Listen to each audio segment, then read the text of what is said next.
ओम शांति 5/11/2024 प्रातः मुरली। ईश्वरीय महावाक्य है, मीठे बच्चे, ड्रामा की नॉलेज तुम बच्चों के पास ही है। तुम जानते हो यह ड्रामा हूबहू रिपीट होता है। आज की मुरली का प्रश्न है, प्रवृत्ति वाले बाबा से कौन सा प्रश्न पूछते हैं? बाबा उन्हें क्या राय देते हैं? उत्तर: कई बच्चे पूछते हैं, बाबा हम धंधा करें? बाबा कहते हैं, बच्चे धंधा भल करो, लेकिन रॉयल धंधा करो। ब्राह्मण बच्चे छी धंधा, शराब, सिगरेट, बीड़ी आदि का नहीं कर सकते, क्योंकि इनसे और ही विकारों की खींच होती है। ओम शांति। रूहानी बाप रूहानी बच्चों को समझा रहे हैं। अब एक है रूहानी बाप की श्रीमत, दूसरी है रावण की आसुरी मत। आसुरी मत बाप की नहीं कहेंगे, रावण को बाप तो नहीं कहेंगे ना, वह है रावण की आसुरी मत। अभी तुम बच्चों को मिल रही है ईश्वरीय मत। कितना रात दिन का फर्क है। बुद्धि में आता है, ईश्वरीय मत से दैवी गुण धारण करते आए हैं। या सिर्फ तुम बच्चे ही बाप द्वारा सुनते हो और कोई को मालूम नहीं पड़ता है। बाप मिलते ही हैं संपत्ति के लिए। रावण से तो और ही संपत्ति कम होती जाती है। ईश्वरीय मत कहाँ ले जाती है और आसुरी मत कहाँ ले जाती है, यह तुम ही जानते हो। आसुरी मत जब से मिलती है, तुम नीचे गिरते ही आते हो।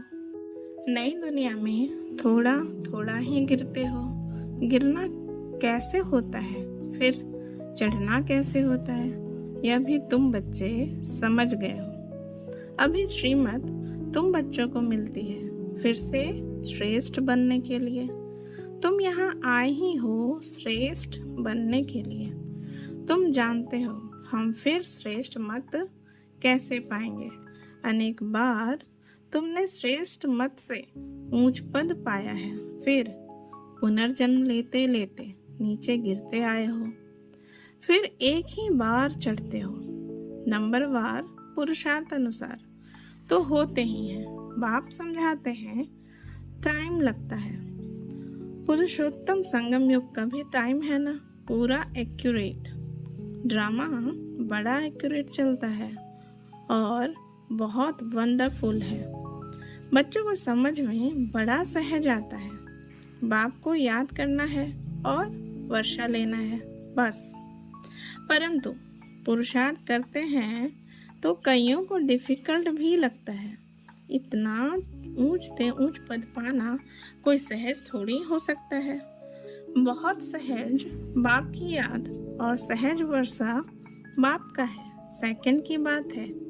फिर पुरुषार्थ करने लगते हैं तो माया के विघ्न भी पड़ते हैं। रावण पर जीत पानी होती है। सारी सृष्टि पर इस रावण का राज्य है। अभी तुम समझते हो हम योग बल से रावण पर हर कल्प जीत पाते आए हैं, अब भी पा रहे हैं। सिखलाने वाला है बेहद का बाप। भक्ति मार्ग में भी तुम बाबा बाबा कहते आए हो, परंतु पहले बाप को नहीं जानते थे, आत्मा को जानते थे। कहते थे चमकता है भृकुटी के बीच में अजब सितारा। आत्मा को जानते हुए भी बाप को नहीं जानते थे। कैसा विचित्र ड्रामा है। कहते भी थे हे परमपिता परमात्मा, याद करते थे, फिर भी जानते नहीं थे।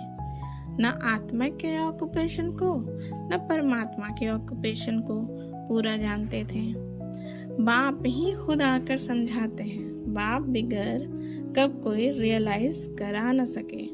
कोई का पात ही नहीं, गायन ही भी है। ईश्वरीय संप्रदाय, आसुरी संप्रदाय और दैवी संप्रदाय है बहुत सहज, परंतु यह बातें याद रहे, इसमें ही माया विघ्न डालती है, भुला देती है। बाप कहते हैं नंबरवार पुरुषार्थ अनुसार याद करते करते जब ड्रामा का अंत होगा, अर्थात पुरानी दुनिया का अंत होगा, तब नंबरवार पुरुषार्थ अनुसार राजधानी स्थापन हो ही जाएगी। शास्त्रों में यह बात कोई समझ न सके, गीता आदि तो इसने भी बहुत पढ़ी है ना। अब बाप कहते हैं इसकी कोई वैल्यू नहीं, परंतु भक्ति में कनरस बहुत मिलता है, इसलिए छोड़ते नहीं। तुम जानते हो सारा मदार पुरुषार्थ पर है। धंधा आदि भी कोई का रॉयल होता है, कोई का छीछी धंधा होता है। शराब, बीड़ी, सिगरेट आदि बेचते हैं, यह धंधा तो बहुत खराब है।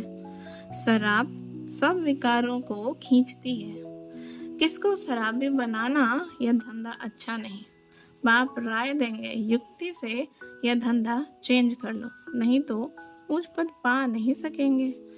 बाप समझाते हैं इन सब धंधों में है नुकसान, बगैर अविनाशी ज्ञान रत्नों के धंधे के। भल जवाहरात का धंधा करते थे, परंतु फायदा तो नहीं हुआ ना, करके लखपति बने। इस धंधे से क्या बनते हैं? बाप पत्रों में भी हमेशा लिखते हैं पद्मा पदम भाग्यशाली, सो भी 21 जन्मों के लिए बनते हैं। तुम भी समझते हो। बाबा कहते हैं बिल्कुल ठीक है, हम सो यह देवी देवता थे, फिर चक्र लगाते लगाते नीचे आते हैं। सृष्टि के आदि मध्य अंत को भी जान गए हो।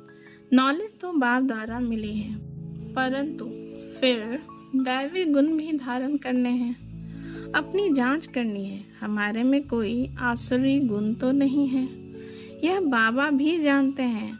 हमने अपना यह शरीर रूपी मकान किराए पर दिया है।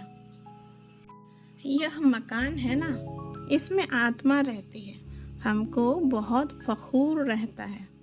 भगवान को हमने किराए पर मकान दिया है, ड्रामा प्लान अनुसार, और कोई मकान उनको लेना ही नहीं है। कल्प कल्प यह मकान ही लेना पड़ता है। इनको तो खुशी होती है ना, परंतु फिर हंगामा भी कितना मचा। यह बाबा हंसी कुड़ी में कब बाबा को कहते हैं बाबा आपका रथ बना, तो हमको इतनी गाली खानी पड़ती है। बाप कहते हैं सबसे जास्ती गाली मुझे मिली, अब तुम्हारी बारी है। ब्रह्मा को कब गाली मिली नहीं है, अब बारी आई है, रथ दिया है, यह तो समझते हैं ना, तो जरूर बाप से मदद भी मिलेगी। फिर भी बाबा कहते हैं बाप को निरंतर याद करना। इसमें तुम बच्चे इनसे भी जास्ती तीखे जा सकते हो, क्योंकि इनके ऊपर तो मामला बहुत है। भल ड्रामा कहकर छोड़ देते हैं, फिर भी कुछ लैस जरूर आती है। यह बेचारे बहुत अच्छी सर्विस करते थे, यह संगदोष में खराब हो गया। कितनी डिसर्विस होती है, ऐसा ऐसा काम करते हैं, लैस आ जाती है। उस समय यह नहीं समझते कि यह भी ड्रामा बना हुआ है, यह फिर बाद में ख्याल आता है। यह तो ड्रामा में नूद है ना, माया अवस्था को बिगाड़ देती है, तो बहुत डिसर्विस हो जाती है। कितना अबलाओं आदि पर अत्याचार हो जाता है। यहाँ तो खुद के ऊपर ही कितनी डिसर्विस करते हैं, उल्टा सुल्टा बोलने लग पड़ते हैं। अभी तुम बच्चे जानते हो बाप क्या सुनाते हैं, कोई शास्त्र आदि नहीं सुनाते हैं। अभी हम श्रीमत पर कितना श्रेष्ठ बनते हैं, आसुरी मत से कितना भ्रष्ट बने हैं। टाइम लगता है ना, माया की युद्ध चलती रहेगी। अभी तुम्हारी विजय तो जरूर होनी है, यह तुम समझते हो। शांति धाम सुख धाम पर हमारी विजय है ही, कल्प कल्प हम विजय पाते आए हैं। इस पुरुषोत्तम संगम युग पर ही स्थापना और विनाश होता है। यह सारी डिटेल तुम बच्चों की बुद्धि में है। बरोबर बाप हमारे द्वारा स्थापना करा रहे हैं, फिर हम ही राज्य करेंगे। बाबा को थैंक्स भी नहीं देंगे। बाबा कहते हैं यह भी ड्रामा में नूद है। मैं भी इस ड्रामा के अंदर पार्टधारी हूँ। ड्रामा में सबका पार्ट नूधा हुआ है। शिव बाबा का भी पार्ट है, हमारा भी पार्ट है। थैंक्स देने की बात नहीं। शिव बाबा कहते हैं मैं तुमको श्रीमत दे रास्ता बताता हूँ और कोई बता न सके। जो भी आए बोलो सतो प्रधान। नई दुनिया स्वर्ग थी ना, इस पुरानी दुनिया को तमो प्रधान कहा जाता है। फिर सतो प्रधान बनने के लिए दैवी गुण धारण करने हैं। बाप को याद करना है। मंत्र ही यह है, मनमना भव मध्यजी भव। बस यह भी बताते हैं मैं सुप्रीम गुरु हूँ। तुम बच्चे अभी याद की यात्रा से सारी सृष्टि को सदगति में पहुँचाते हो। जगत गुरु एक शिव बाबा है जो तुमको भी श्रीमत देते हैं। तुम जानते हो हर 5000 वर्ष बाद हमको यह श्रीमत मिली है। चक्र फिरता रहता है। आज पुरानी दुनिया है, कल नई दुनिया होगी। इस चक्र को समझना भी बहुत सहज है, परंतु यह भी याद रहे जो कोई को समझा सके। यह भी भूल जाते हैं। कोई गिरते हैं तो फिर ज्ञान आदि सारा खत्म हो जाता है। कला काया माया ले लेती है, सब कला निकाल कला रहित कर देती है। विकार में ऐसे फंस जाते हैं, बात मत पूछो। अभी तुमको सारा चक्र याद है। तुम जन्म जन्मांतर वैश्यालय में रहे हो, हजारों पाप करते आए हो। सबके आगे कहते हो जन्म जन्म के हम पापी हैं। हम ही पहले पुण्यात्मा थे, फिर पापात्मा बने और फिर पुण्यात्मा बनते हैं। यह तुम बच्चों को नॉलेज मिल रही है, फिर तुम औरों को दे आप समान बनाते हो। गृहस्थ व्यवहार में रहने से फर्क तो रहता है ना। वह इतना नहीं समझा सकते हैं जितना तुम, परंतु सब तो नहीं छोड़ सकते हैं। बाप खुद कहते हैं गृहस्थ व्यवहार में रहते कमल फूल समान बनना है। सब छोड़कर आवे तो इतने सब बैठेंगे कहाँ। बाप नॉलेजफुल है, वह कुछ भी शास्त्र आदि पढ़ते नहीं। यह शास्त्र आदि पढ़ा था। मेरे लिए तो कहते हैं गॉड फादर इज नॉलेजफुल। मनुष्य यह भी जानते नहीं है कि बाप में क्या नॉलेज है। अभी तुमको सारी सृष्टि के आदि मध्य अंत की नॉलेज है। तुम जानते हो यह भक्ति मार्ग के शास्त्र भी अनादि हैं।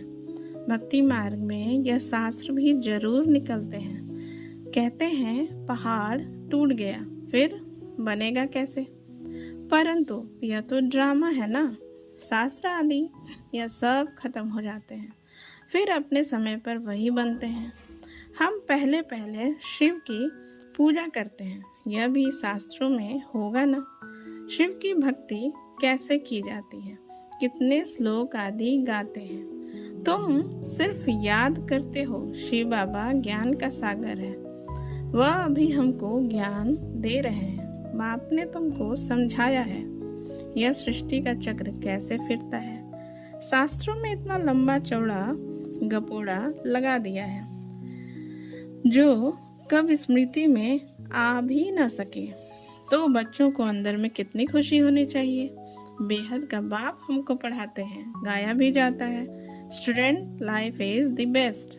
भगवान उवाच मैं तुमको यह राजाओं का राजा बनाता हूँ और कोई शास्त्रों में यह बातें हैं नहीं। ऊंच ते ऊंच प्राप्ति है ही। वास्तव में गुरु तो एक ही है जो सर्व की सदगति करते हैं। भल स्थापना करने वाले को भी गुरु कह सकते हैं, परंतु गुरु वह जो सदगति दे। यह तो अपने पिछाड़ी सबको पाठ में ले आते हैं। वापस ले जाने के लिए रास्ता तो बताते नहीं। बारात तो शिव की ही गाई हुई है और कोई गुरु की नहीं। मनुष्यों ने फिर शिव और शंकर को मिला दिया है। कहाँ वह सूक्ष्म वतनवासी कहाँ यह मूल वतनवासी दोनों एक हो कैसे सकते? यह भक्ति मार्ग में लिख दिया है। ब्रह्मा विष्णु शंकर 3 बच्चे ठहरे ना। ब्रह्मा पर भी तुम समझा सकते हो। इनको अडॉप्ट किया है तो यह शिव बाबा का बच्चा ठहरा ना। ऊंच ते ऊंच है बाप, बाकी यह है उनकी रचना। कितनी यह समझने की बातें हैं। अच्छा, मीठे मीठे सिकीन थे बच्चों प्रति माता पिता बाप दादा का याद प्यार और गुड मॉर्निंग। रूहानी बाप की रूहानी बच्चों को नमस्ते। हम रूहानी बच्चों का रूहानी माता पिता बाप दादा को याद प्यार गुड मॉर्निंग नमस्ते नमस्ते नमस्ते। थैंक यू बाबा, शुक्रिया बाबा। धारणा के लिए मुख्य सार है। नंबर 1, अविनाशी ज्ञान रत्नों का धंधा कर 21 जन्मों के लिए परम भाग्यशाली बनना है। अपनी जांच करनी है, हमारे में कोई आसुरी गुण तो नहीं है। हम ऐसा कोई धंधा तो नहीं करते जिससे विकारों की उत्पत्ति हो। नंबर 2, याद की यात्रा में रह सारी सृष्टि को सदगति में पहुंचाना है। एक सदगुरु बाप की श्रीमत पर चल आप समान बनाने की सेवा करनी है। ध्यान रहे, माया कभी कला रहित न बना दे।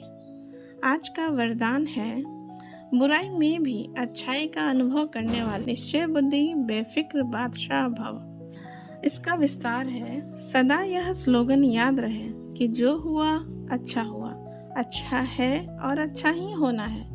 बुराई को बुराई के रूप में न ले, लेकिन बुराई में भी अच्छाई का अनुभव करे।